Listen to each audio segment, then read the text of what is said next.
They say life can change in a heartbeat. Mine changed with a doorbell. It was 7:43 p.m. on a Tuesday, yes. I remember the time because I'm that kind of man, the one who sets his watch to the coffee pot. And I was halfway through grading a stack of poorly reasoned essays on the Great Gatsby. Red pen in hand, furrow between my brows like a canyon carved by years of Shakespeare and adolescent drama. I wasn't expecting anything that night. Definitely not my past knocking on the door with a name and a face. "Can I help you?" I asked. "Mr. Keller?" "Adam Keller," the kid said. "That's me." I was already regretting it, but he stuck out his hand like a peace offering. "My name's Eli Brenner. I'm your son." Now, I've seen a lot of teenagers over 20 years of teaching, some high, some heartbroken, some hungover, but never one who looked at me like they belonged in my face. There was something familiar in his stare, something unnerving. Behind me, my wife Monica was in the kitchen, chopping vegetables with the precision of someone trying not to think. The rhythm stopped. "Adam? Who's at the door?" She appeared beside me just in time to hear, "I've been trying to find you for years." Let's just say the sound of the dish towel hitting the floor was louder than the boy's announcement. I told her the truth, or what I believed was the truth. I didn't know. Jessica Brenner, sophomore year of college, quick summer romance, never saw her again after the transfer. Monica didn't want the backstory. She wanted me out. "You have 30 minutes, she said with a calm that felt colder than any rage. The door slammed behind me.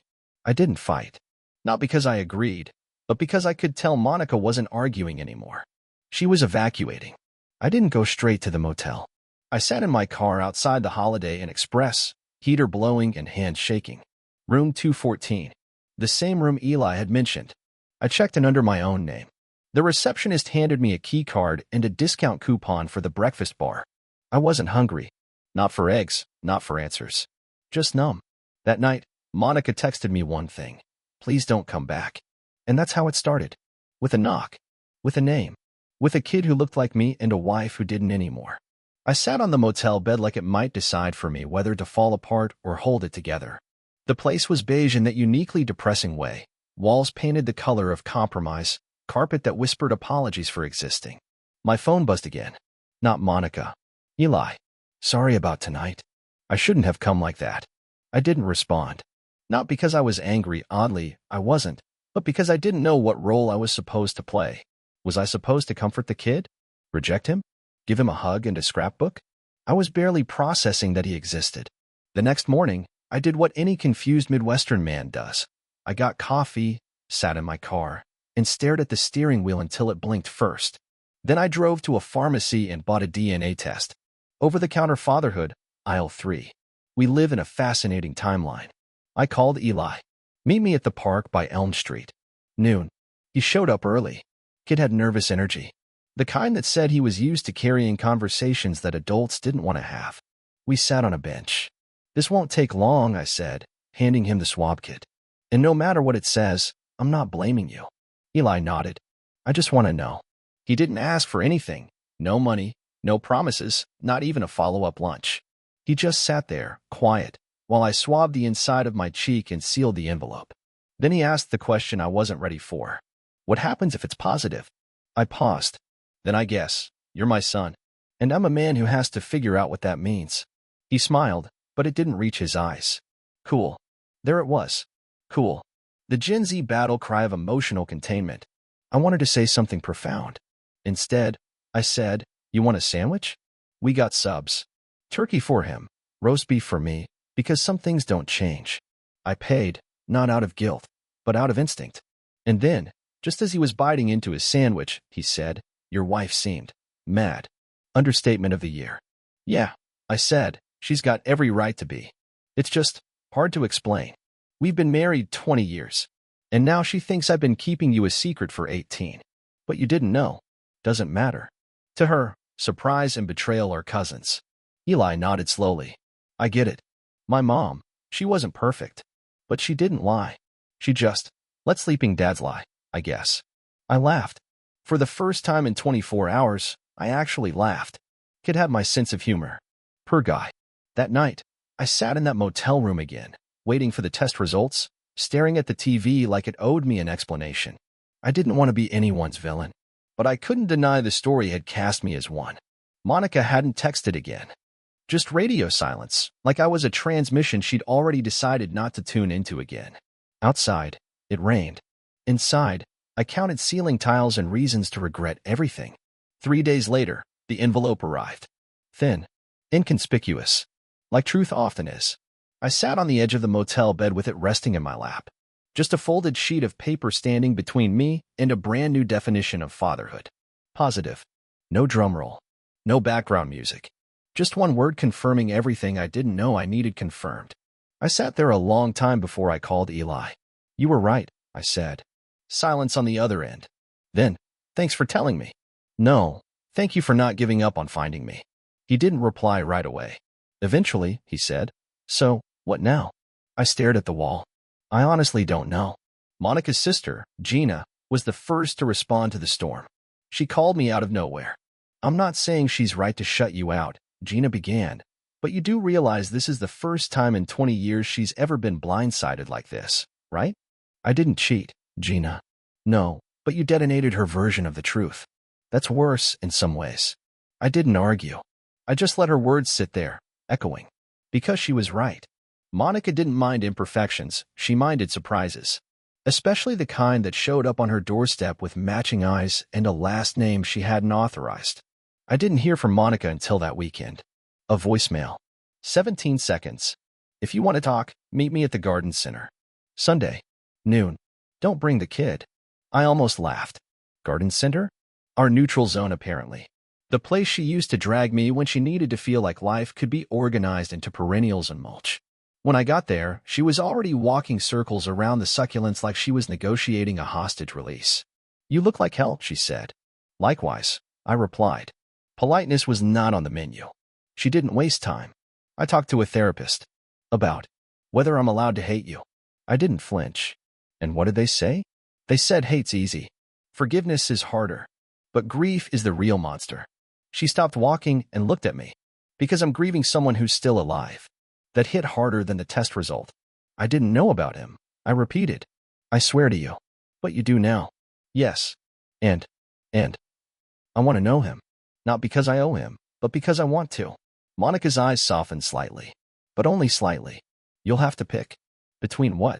Being a father to someone new, or being a husband to someone who didn't sign up for any of this?" I nodded, not because I agreed, but because I knew she meant it. This wasn't an ultimatum. It was a diagnosis. She left without another word. Just walked past a display of begonias and into her car like a woman leaving a burning building. And I stood there, hands in my pockets, trying to figure out what kind of man I'd be now that the story had changed. The motel room started to feel like a holding cell. I knew the brand of the shampoo, the names of the cleaning staff, in which pillows flattened faster. That's when I knew I had to move. I found a month-to-month rental off Croft Avenue. It smelled like lemon-scented effort and old regrets, but the landlord didn't ask questions and the Wi-Fi worked. I signed the lease with a hand that barely recognized my own signature. Eli came over the second weekend. He brought a pizza and that awkward energy only 18-year-olds with recently discovered fathers can bring. "This place is beige," he said, dropping his backpack onto the only chair. "Yeah, it's got a theme," I replied. "Everything's temporary, including the color palette." He looked around like he was cataloging memories that hadn't happened yet. "So, this is where you live now?" I nodded. "For now." He didn't ask about Monica. Smart kid. Instead, he pulled out a battered laptop and opened a Word doc titled Senior Project, The Physics of Regret. I chuckled. "Heavy. It's for my AP Lit class. But I figured you'd appreciate the double meaning." I did. He told me about school, about a teacher who assigned Kafka without irony and a girl named Lila who wore boots year-round and could out-argue any boy in the debate club. He told me he wasn't applying to Michigan like his mom wanted, and how he thought maybe film school was more his pace. I told him about the time I tried stand-up comedy in college and bombed so badly, the bartender handed me a refund out of pity. That cracked him up. It was the first time he laughed in front of me, real, unfiltered, not trying to be polite. And just like that, a piece of the world shifted again. Quietly. I called Monica later that week. No answer. Texted. "Just want you to know I'm seeing him. It's not about replacing anything. It's about building something I missed." She read it. Didn't respond. That silence? It was louder than any argument we'd ever had. Gina showed up at my door the next Saturday with a tray of lasagna and an expression that said she wasn't here for the company. I figured you'd either be starving or surviving on microwave burritos, she said, handing it over. And don't flatter yourself. I only cook like this for people I pity. She sat at the small kitchen table and eyed the blank wall across from her. She's still furious, she said, cutting straight to the part one didn't want to talk about. I know, but not in the way you think. It's not about Eli. Then what? She's mad that you had something this big in your past and didn't even know it. Like, you were living another life and forgot to invite her. That stopped me. Because it was true. Even if I hadn't chosen to keep Eli's secret, he was still a ghost I carried. And Monica had spent 20 years talking to a man who didn't even know he was haunted. I want to make this right, I said. Gina raised an eyebrow. You're assuming it can be made right. The next night, Eli texted me a photo of his school ID with the caption, officially not a stranger anymore. I stared at it longer than I should have. He was smiling. Just a little. The kind of half-smile that doesn't show teeth but says everything's slightly okay. I thought about all the photos Monica and I didn't take. The ones we always said we'd get to. We've been so busy framing the future, we forgot to capture the now. Then came the call. Late. Unexpected. It was Monica. I saw you too, she said. At the coffee shop? No. At the bookstore. I closed my eyes. Of course. Eli had dragged me to an author signing. I hadn't thought she'd be there. You looked happy, she added. Not angry. Not accusing. Just distant. I wasn't expecting to feel anything, she said. But I did.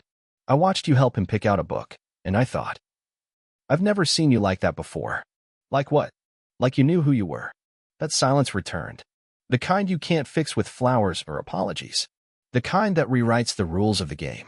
I'm not calling to fight, she said. Or to forgive. I just needed you to know that something's changed. In me. And in me, I replied. We might not come back from this, Adam. I know. Then why does it hurt like we already did? That one hung in the air. I didn't sleep that night. Not because I was tormented, but because for the first time in weeks, I finally saw the edges of the story. And I realized Monica and I were no longer the protagonists in the same plot. We were just two people who used to share a cover. In the morning, I made coffee in my tiny, echoey kitchen. And then I started writing something down. Not a speech. Not an apology. Just the truth. I hadn't been back to the house since the day Monica told me to pack a bag. But when I pulled into the driveway that Sunday afternoon, it was like muscle memory took the wheel. Same crack in the concrete. Same wind chime by the porch that only worked when no one wanted to hear it. The blinds were closed. I knocked. Not like a husband. Like a guest. She answered in a sweatshirt and jeans, hair tied back like it was laundry day, which, somehow, felt more intimate than any dress could have. I figured you'd show up eventually, she said. Not warm. Not cold. Just tired. I brought this. I held out a yellow envelope. Inside, a letter. The one I'd been writing for days in the little rental apartment with the loud radiator and no cable. She didn't take it. Instead, she stepped back and said, You've got 10 minutes. The living room hadn't changed. Same throw pillows arranged just so. Same framed vacation photos on the wall, frozen in time, beaches, smiles, no shadows. I'm not here to beg, I said, standing by the mantel. Good. And I'm not here to blame you. Even better. I smiled, just barely. I just want you to know. I'm not trying to replace the life we had. I'm just trying to make room for a piece of it I never knew existed. She sat on the edge of the couch like it might bite her. You think I'm jealous of him? She asked. No. I think you're grieving something that had no funeral. That caught her off guard. Her jaw clenched like she wanted to argue but couldn't find the right page of the script. I miss the version of us that didn't have this weight, she finally said. So do I. But that version wasn't real, Adam. It was missing a chapter. I know. And that's the part I'll carry. Not you. The room went still. You said you wanted to be a father to him, she said. I do. Then be one. Just don't pretend that won't cost something. That was Monica's superpower, cutting through polite fiction with surgical precision. She didn't yell, didn't curse, didn't break anything. She just told the truth like it was an eviction notice. Back at the apartment, Eli was waiting. I'd given him a key. I wasn't sure why. Maybe because I needed someone else to believe I was still building a home, not hiding from one. He was sitting at the little table, a book open, a soda half-drunk beside him. He looked up as I walked in. How'd it go? He asked. Like a root canal in a thunderstorm. He grinned. So, not great. I dropped the envelope on the counter. She's not ready to forgive me. She will be. I shook my head. No. She might tolerate this. She might eventually even understand. But I don't think forgiveness is the goal anymore. Eli leaned back in the chair. You think I made everything worse? No. I think you made everything honest. He didn't smile. Just nodded, slowly. So now what? We figure it out. He closed his book. Can I ask you something? Shoot. Why didn't she want me around?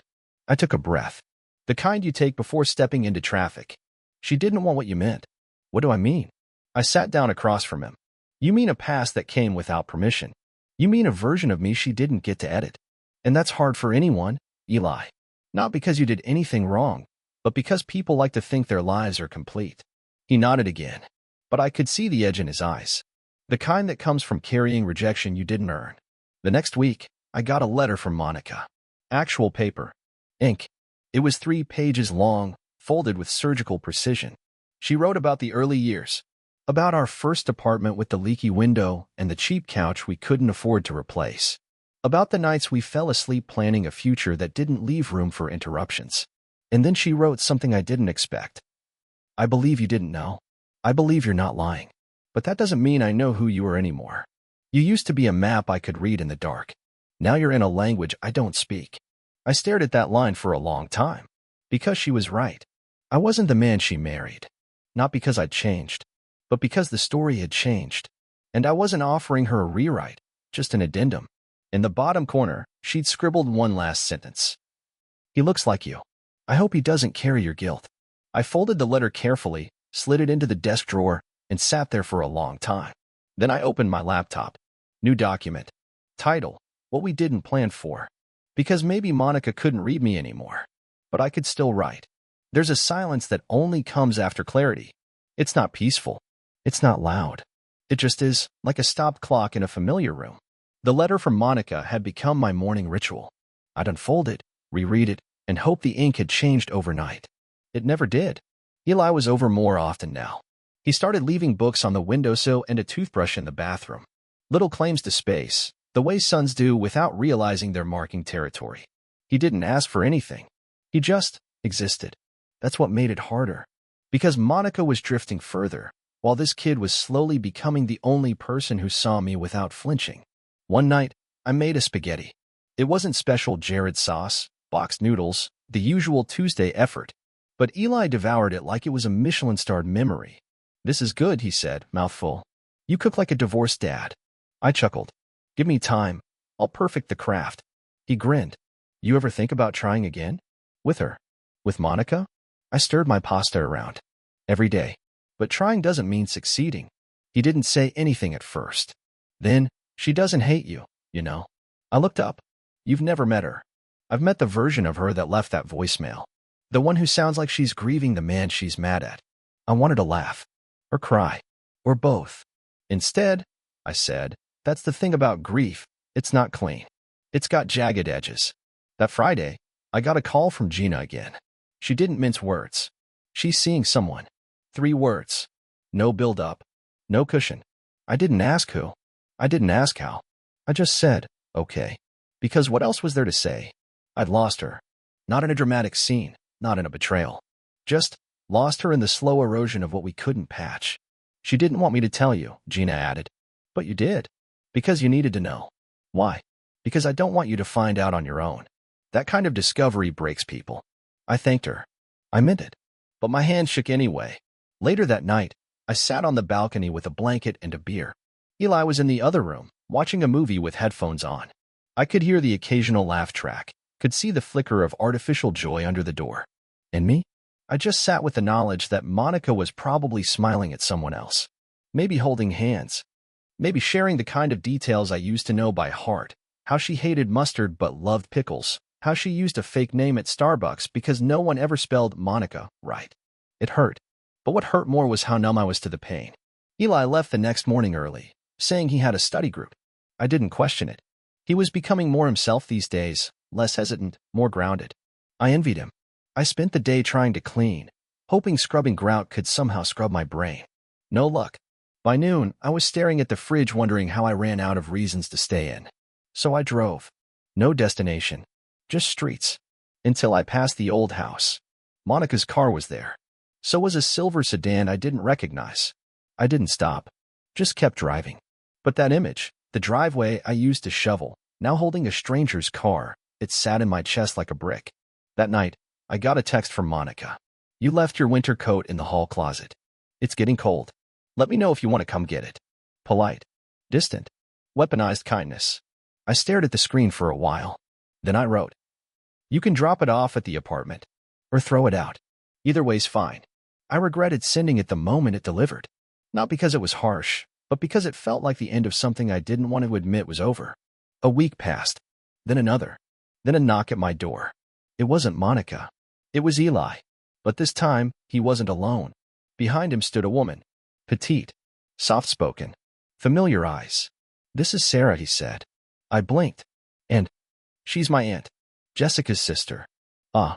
She smiled gently. I figured it was time we met. She brought stories. Photos. A quilt Jessica made in college. The kind of heirlooms you only bring out when trying to stitch a family back together. We sat for hours. And for the first time in months, the house didn't feel like a motel. It felt like something new. Something forming. Something fragile, but real. That night, after they left, I stood by the window for a long time. Not because I was waiting for anything, but because for the first time, I wasn't. I wasn't waiting on Monica. Or forgiveness. Or an ending. I was just standing in a life that didn't need permission to begin again. It started with a call from a number I didn't recognize. A soft voice came through. Adam? This is Valerie. Monica's coworker. I paused. Everything okay? She doesn't know I'm calling you. But I think you should know. Not everything that's happened lately is on your shoulders. That's when the wall cracked. Not a collapse. Just a fracture. A fault line forming in the narrative I'd accepted as gospel. She's been different since last year, Valerie continued. Withdrawn. Secretive. She said it was just burnout. But I've worked with her long enough to know the difference between tired and hiding. I didn't know what to say, so I said the thing men say when the ground starts shifting. Thank you. That night, I sat with the knowledge like it was radioactive. I tried to tell myself Valerie didn't know what she was talking about. That Monica was simply reacting to years of marriage fatigue, not some other secret. But then I remembered the way she wouldn't meet my eyes at the garden center. The way she ended every conversation like it had a curfew. I started to wonder, was Eli really the only secret in this story? 2 days later, I ran into Gina again. Grocery store. Bananas, bottled water, betrayal. She hugged me too tight, too long.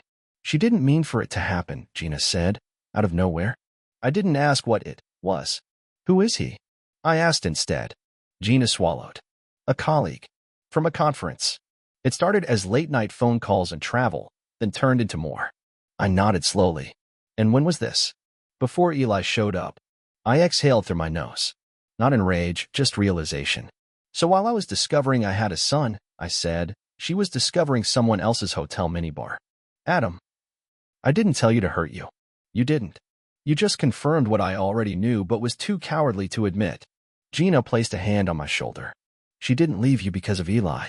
She was already leaving. That night, I walked the long way home. Through the park, past the bookstore where Eli and I had shared that first father-son awkwardness. I ended up at a bench under a dead streetlight. I opened my notes app. Typed one line. She grieved a man I wasn't, and I grieved a woman she'd already stopped pretending to be. Monica called the next day. No small talk. Just this. You know, don't you? Yeah. She didn't cry. I don't think she could anymore. She just sighed. It wasn't love, she said. Doesn't have to be. It was enough to change everything. I was lonely. So was I. She hesitated. You blame me? No. I just don't recognize you. That stung her. I could hear it. Then she said something I didn't expect. Maybe you were always waiting for a son because I was disappearing. I closed my eyes. Maybe. I told Eli the truth. He deserved it. We were sitting in the car, about to go grab burgers, when I said, your stepmother, I guess you'd call her, had her own secrets. He didn't flinch. Yeah, he said. I kind of figured. How? You can hear when someone's talking through a wall.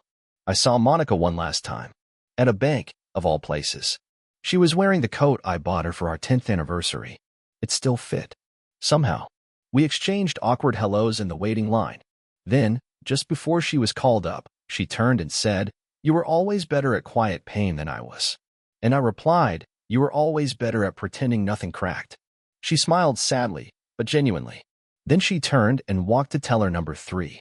I left before she saw the way my hand trembled. That night, Eli stayed over. We didn't talk much. Just watched an old baseball game, the kind where nobody hits anything but the tension is perfect. I looked over at him during the 8th inning. He was half asleep, head tilted, hoodie pulled tight. And I thought to myself, this is what staying looks like. Not grand gestures. Not redemption arcs. Just presence. Just someone still sitting next to you when the story turns quiet. Eli was asleep on the couch, curled up in the same hoodie he wore the night we watched the Tigers lose in the 11th inning. The apartment was quiet, save for the steady hum of the fridge and the occasional creak of winter settling in. I sat at the table, laptop open, staring at the half-finished letter I'd been writing to Monica. Not to win her back. Not to explain. Just to leave something behind that sounded less like regret and more like understanding. But the words wouldn't come. Not that night. Instead, I found myself scrolling. Old photos. Anniversary dinners. Her smile at 28, at 35, at 40. Gradually, something changed. Not in the image, but in how I saw them. Like watching someone slowly walk out of frame. I shut the laptop. The silence got heavier. That's when I heard it. A ding from my phone. A message from Gina. Thought you should know. He's moved in. No name. No context. She didn't need to. I felt nothing. No spike of rage. Just vacancy. Like someone had evicted the last remaining tenant of my emotions. The next morning, I cooked breakfast for Eli. Real breakfast. Bacon, eggs, toast. I even made orange juice from concentrate, which I hadn't done in years. He blinked at the plate. Is it Father's Day or something? Nope. Just Tuesday. He took a bite, then looked at me. You okay? I think I'm past that stage. What stage is this? Resolution. He nodded like that made perfect sense. That night, I drove. No destination. Just movement. Ended up in front of the old house again. Her car was there. His car, too. I didn't go up to the door. Didn't want a confrontation. Didn't want a scene. I just sat there in the car, watching the windows flicker with the blue light of a TV behind drawn curtains. It was surreal, seeing the life I helped build now acting out a new play with a new cast. I imagined him sitting in my chair, drinking from the mug I left in the cabinet, laughing at shows I used to tolerate because Monica loved them. I gripped the wheel until my knuckles ached. Then I drove away. Slow. Deliberate. That was the night I decided to stop watching and start ending. The plan wasn't revenge. It was clarity. I spent the next week tying up loose ends. Closed our joint accounts. Sold off the last of the furniture I'd kept in storage. Donated my wedding suit to a thrift shop. Eli helped me box up the books I didn't want anymore. Where are these going? He asked. Not sure. I replied. Somewhere there needed more than I need to remember who I was. He didn't ask more. He just helped carry the load. I wrote Monica one final letter. Short. 2 paragraphs. You were right. We both disappeared, just at different times. I don't hate you. I just can't carry the echo of what we used to be. I left it with Gina. Then I left the state. New apartment. New job. New number, except for Eli. You asked for revenge. I promised no violence, and I meant that. But I never said it wouldn't hurt. I published the letter. Not on social media. Not in a fit of pettiness. I sent it to the alumni magazine from the university where Monica and I met. They'd asked for alumni reflections. I gave them one. It was read. It was shared. People talked. Not because it was scandalous, but because it was honest. It didn't name names. But those who knew, knew. Her coworkers. Her colleagues. The man who took my chair. They saw a story unfold in quiet devastation. No shouting. Just truth. And truth, when served cold, does something worse than hurt. It lingers. Monica didn't call. But I heard from Gina again. She cried, she said. She read it 3 times. She said it was the most respectful evisceration she'd ever seen. I didn't respond. Because the story was over. And I wasn't the villain. Or the victim. I was just the man who opened the door one evening and met a kid who reminded him what it meant to stand up straight again.